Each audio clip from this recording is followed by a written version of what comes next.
Here's how I built a Final Fantasy Airship Piggybank.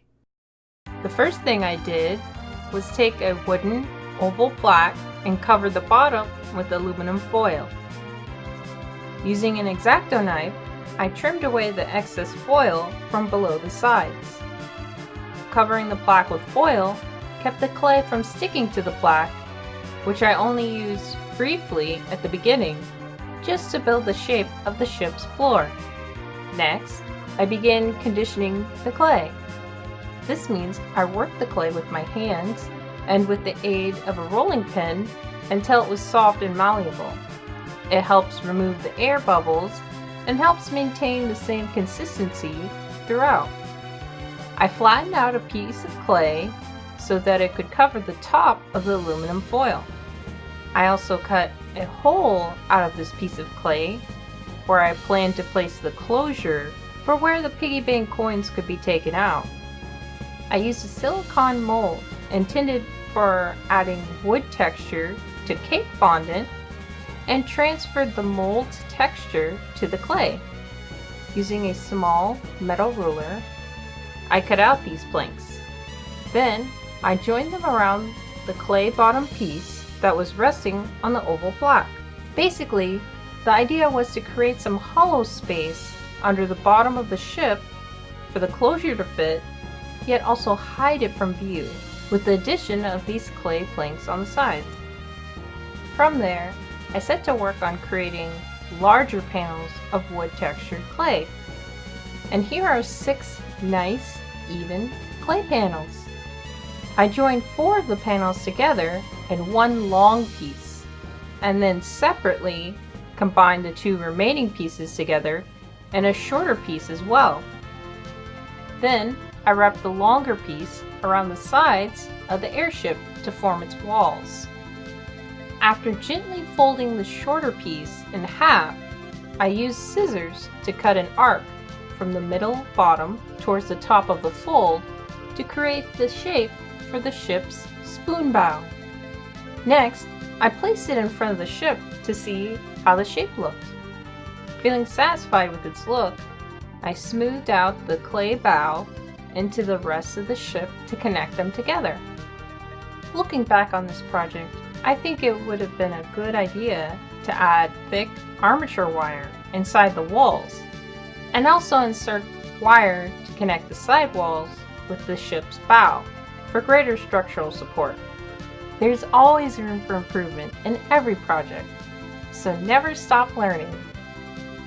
Next, I rolled out thin ropes of clay and placed them along the inside of the airship where the walls met the floor. I also added extra pieces of thin clay over the areas where the bow joined the walls. By smoothing all these pieces into the ship, it gained more structural support and became a more solid sculpture. To finish building the ship's bow, I flattened out a piece of clay to seal up its underside. To finalize the inside of the ship, more small bits of clay were placed along the area where the ship bow met its newly added underside to smooth and join the pieces more solidly into place. Switching back to the outside of the ship, I carefully smoothed the underside of the ship into the rest of the bow as well.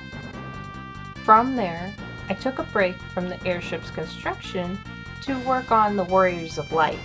Of the 6 original classes, I decided to only sculpt 4 clay figures to represent how you could only choose to use 4 of the playable characters at the start of the original Final Fantasy game. I chose the Black Mage, the Fighter, Red Mage, and White Mage. First, to cut down on their weight and to save the amount of clay I was using, I made tiny balls of aluminum foil as a base for both their heads and their bodies to start out with. Afterwards, I covered the foil with a thin layer of flattened clay. To make the Black Mage's small, pointed hat, I stuck up wire, upright, and a tiny disc of clay for support. Then I wrapped the wire with more thin strips of clay and smoothed it out into its familiar shape. Next, I sculpted the red mage's hat. I also added hair and ears to the warrior. Then, I added the white mage's hair as well. After adding all of these basic details to the heads of the Warriors of Light, I connected their heads to their bodies. To do this, I first cut a piece of jewelry wire for each character. Then, I slid the first half of each piece of wire into their bodies. Next, I slid the exposed wire into their heads, connecting them. To secure these newly adjoined pieces, I smoothed them out. They look like little snowmen. I just love them. Okay, so the black mage looked pretty chilly, so I wrapped them up in a comfy clay cloak to keep them warm and safe. After a few adjustments and the addition of their hands, they already look like they're ready to cast fire. They really grow up so fast. Gotta add the white mage's hood and robes as well. Dang, a healer that's a consummate professional. Love to see it. Wow, imagine playing Splatoon and having to choose between repping one of these two iconic mages during Splatfest. Seems like it would be a tough choice to me. Who would you choose? I also added the details to the warrior and red mage as well. Finally, all of the Warriors of Light are now fully dressed for any kind of random encounter. Now back to the airship. I carved out the portholes or windows, or, you know, possibly gun ports for cannons during aerial battles, the usual. Then I baked the ship for a little while, just enough to save my progress on the sculpt. That way, it wouldn't budge while I continued to add more elements to it. Then, I rolled out a flat layer of clay and smoothed it out on top of the ship to create the base of the ship's deck. Next, I took the wooden dowels I intended to use for the masts and used them as a guide to sculpt small clay bases for where I wanted to insert them. Honestly, these bases made me think of sea barnacles, which is ironic considering the ship was meant for the air instead of the sea. Now it's time to build the poop deck, also known as the deck that forms the roof over the cabin at the rear of the ship. A poop deck has nothing to do with fecal matter and actually derives from the French and Latin words associated with it. Anyway, to keep this airship's poop deck light, I shaped a bunch of aluminum foil just under the size of the general shape I wanted to achieve. Then, I covered it with a rolled out sheet of clay. In the past, the poop deck served as an elevated position that was ideal for observation, but in more modern warships, this task is done on the bridge instead. The history of the poop deck gave me the idea to place the white mage there so they could oversee everything going on in any possible battle from a strategic position, which kind of makes me think of Final Fantasy Tactics gameplay in a way. From there, I rolled out and placed thin ropes of clay around the entire bottom deck to add the ship's railing.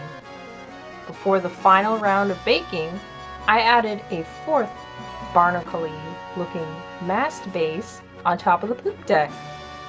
Then I baked it to save the IRL point of no return. And just like that, both the airship and the Warriors of Light sculpts were finalized. But the airship still needed its masts before it would be ready to paint. So I took some dowels from a previous craft project and cut them down to the length that I needed for the masts. Next, I simply glued the dowels in place. Then, I went back to the Warriors of Light for a few minutes to add a white base coat of paint to the figures, so that they could have a uniform, blank slate to make those colors really pop. Afterwards, I added a white base coat of paint to the airship as well. I made sure to cover the ship's masts too. From there, the entire airship was painted a light brown. Next, I concentrated on finishing painting the Warriors of Light. I like to seal all of the clay creations I've finished with clay glaze to protect the sculptures and their paint a little bit more from the elements. So these Warriors of Light are getting a defense boost. Almost done. I chiseled out a coin slot on top and screwed in the plastic cap at the bottom to give the piggy bank its intended functionality. I also cut propellers out of white craft foam and glued them to the top of the masts so the airship can look like it's ready to take flight. Finally, I painted glaze over the entire ship to protect it and ensure it was ready for the adventures ahead. And here it is, the finished airship!